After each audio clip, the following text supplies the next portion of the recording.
Ahlan biku. I was never a huge fan of couscous, but when I heard that Moroccans eat this every Friday, I had to understand why. So I made this recipe, and now I think it's one of the nicest carbs. This couscous is served with 7 different vegetables, and they're cooked in an insanely warm and savoury broth. Combine those with perfectly cooked couscous, and you too are going to be a couscous convert. So apart from showing you how to make the delicious broth and vegetables, I'll show you the technique we learned from Moroccans to make perfect couscous, and a quicker method that gets you pretty good results. Before we get into the couscous, and I repent on not enjoying it all these years, let's make the broth. We'll need it to cook the 7 different vegetables that are in this dish, and we'll be steaming the couscous on top of it as well. I'm going to use 1.5 kilograms of bone-in lamb neck, which has some good fat and connective tissue, making it a great cut for soups and stews. This specific couscous can also be made with chicken or beef, so feel free to use those or a meat substitute. We're going to need a large stock pot to cook this in, and I've also got a steamer basket for my pot that I'll cook the couscous in later, but don't worry, I'll show you how you can make it without a steamer as well. Turn the heat up to high and add in 2 tablespoons of olive oil. We want to sear the meat, so once it's heated, add your meat in batches to fill the pot and let it fry and sear until browned. Don't overcrowd the pot and do it in batches so you can get some good colour. After about 3 to 5 minutes of frying, the meat should release from the pot and you can flip it over to sear on the other side. Let this sit for a few minutes, and then once both sides have some browning, take them out and add the second batch. While that's searing, I'll prep the vegetables needed for the broth. First are a couple of onions which we'll slice into strips like this so they can dissolve.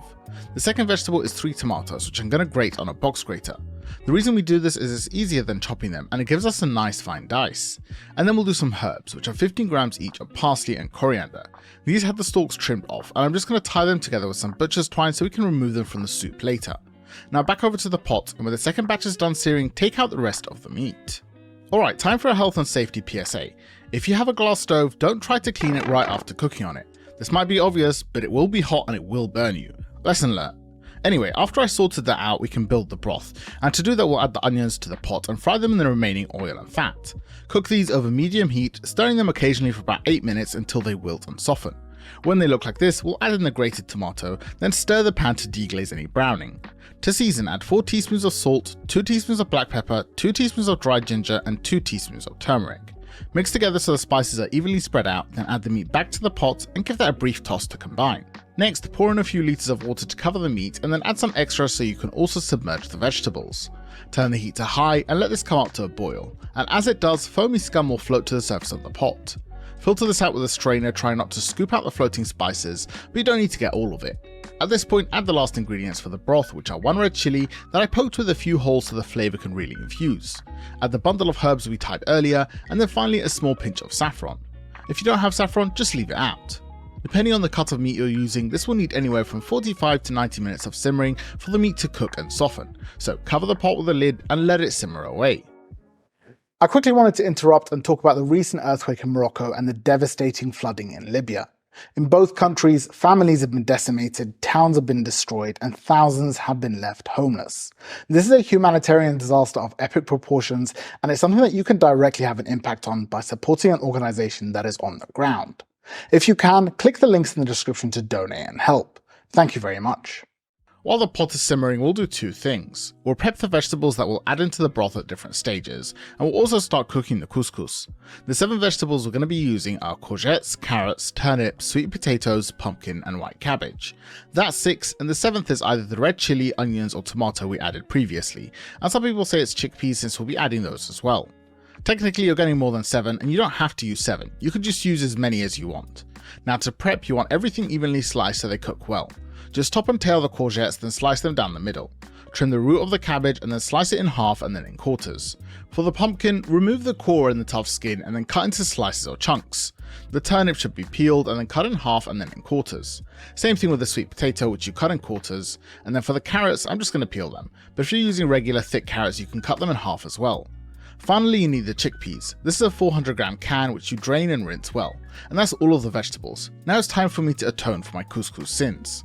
For those of you not in the know, here's some background info. Couscous is a tiny pasta that is made from durum wheat, and it's cooked by steaming and soaking until it rehydrates and doubles in size. Making couscous is not difficult, but for the longest time I've been making it completely wrong, and because of that I always thought it had a horrible texture. North Africa, please forgive me. You see, most recipes online say that to cook couscous you add 1 part of couscous to a bowl and then pour over 1 part of boiling water. You're supposed to mix it, then cover with a lid and let it steam for 15 minutes. When the time is up, you fluff the couscous with a fork, and that's supposedly it. But this technique is trash. The end result is couscous that is sticky, really chewy, and it just kind of clumps together. As you eat it, it clogs and sticks to your mouth and throat, and it just feels rubbery and bouncy. It's not a pleasant experience, and I'm an idiot for thinking that that's actually what couscous is supposed to be like. Instead, when cooked properly, couscous is soft and fluffy. It feels lighter than rice, and the granules don't stick together no matter how hard you squish them. Instead, the granules coat your mouth, and they have a very slight bouncy yet soft chew that is really pleasant, and it's actually really fun to eat. So how do you get this texture? You can steam it the traditional way, which involves 3 separate rounds of hydrating and steaming the couscous, or you can use a hack I developed to make it without a steamer that is a bit quicker. More on that later. To start, we're going to use medium-sized couscous, and this is the Dari brand. Different brands need slightly different amounts of water, usually between 500 to 600 milliliters. I'm pouring 500 grams of couscous into a tray, and then to that I'm going to add 2 tablespoons of olive oil. Using clean hands, mix this into the couscous, and you do that by rubbing the grains together in your palms. You want each grain coated in a little olive oil, and like with pasta, the oil will stop the grains from sticking together when this is cooked. Once you've rubbed and coated all the grains, we'll start adding cold water. For the steamer method, we're going to use about 550 milliliters in total. First, we'll add 200 milliliters of cold water, which the couscous will instantly soak up. It's important that it's cold, but I don't know why. Mix to spread the water, and then rub the grains in the palms of your hands to break up any clumps. If you have clumps when you steam this, you'll have clumps when it comes out the steamer. Simple. You'll then take the oiled and watered couscous and add that directly into your steamer basket. Yes, there are holes, but it's not going to fall through. Spread the couscous so it's nice and level, and then it's ready for the first of 3 steams. So, over to the pot, and before we steam, let's do a few things to the broth. First, check the meat for doneness. I'm aiming for a soft but not fall off the bone texture, so this still needs another 15 minutes. I'll add the washed chickpeas to the pot and the carrots, sweet potato and turnip. You then place the steamer on top of the pot, cover with a lid, and turn the heat to medium to get some steam going. The couscous needs to steam for 15 minutes, but only set your timer when there's actually a lot of steam like this. When the 15 minutes are up, remove the steamer from the pot, and the grains will have inflated quite a bit. At the same time, remove the vegetables we added and set those aside. I also tested the meat and it was ready, so I removed that as well. Back to the couscous, and we're going to empty it out into the same tray we mixed it in. It will be hot and steamy. Just break it up a bit and then pour over 200 milliliters more of cold water. Give it a quick mix to cool it down, then get in there with your hands and rub it together to break up all the clumps. When it looks like this, add it back to the steamer basket and it's ready for the second steam. This time around, I'm going to add the cabbage to the pot and place the steamer on top. Cover this again and count 15 minutes from when it starts steaming. When that's done, we'll fish out the cabbage, then pour the couscous back into the tray, and this time we'll add 30 grams of butter to the hot couscous and let that melt in. And we'll also add 1.5 teaspoons of salt. I let this cool for a couple of minutes so I don't get burnt, then I rubbed it together again to spread the salt and butter. You can already see that each and every grain is separate from the others, and that's the great thing about this technique. Now add the remaining water and then rub it together once more to declump it before moving it to the basket for the final steam. We'll add the last vegetables, which are the pumpkin and courgettes, then place the basket on and let it steam for 15 minutes more. When the time is done, remove the steamer, pull out the veg, and now everything is cooked so you can just reduce the broth. Before that, pull out the herbs. I'm not sure why my butcher's twine came undone, so I had to fish it out, and I removed the red chilli as well, and then leave the pot to reduce and thicken. Let's check out the couscous. The grains will have doubled in size, and they're going to have a soft and fluffy texture. You also notice that each grain is completely separate from the others. They don't stick together at all, and even when you compress it in your hands, it just falls apart. This is exactly what you want, and it's honestly perfectly cooked. Now this technique takes about an hour in total, and it requires a steaming basket, so if you don't have one, or you want steamed couscous in half the time, here's a work in progress technique I've been developing that produces pretty good couscous. For 500 grams of couscous, you'll add 2 tablespoons of olive oil and rub that together like the steamer method. You'll then pour over 300 milliliters of boiling water from your kettle, and once the couscous is cool enough to handle, rub it together the same way as before. We then need to emulate a steamer, so I've got a clean kitchen towel which I'm going to run under the tap to make it damp. You don't want it soaking wet, and then place the towel in a large bowl and pour all of the couscous in. Fold the corners of the towel over the couscous to cover and seal it.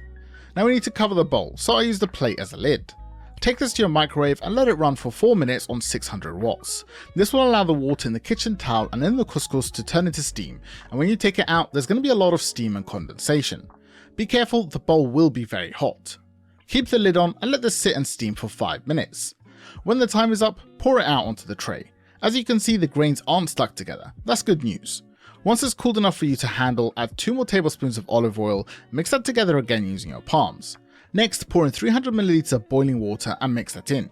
You could do that with a spoon or spatula until it's cool enough to handle and rub with your hands. And while you're doing that, add 1.5 teaspoons of salt, and then it's ready to go back in the kitchen towel. Cover it again, and then it's back to the microwave, this time for 6 minutes at 600 watts. When it comes out, it's going to be very hot and it needs to continue steaming. Let it sit for as long as you can, but give it at least 10 to 15 minutes. I'm still perfecting this technique, but when you open it up, you should see perfectly steamed couscous. The grains are all separate and they're not going to clump together when you squish it.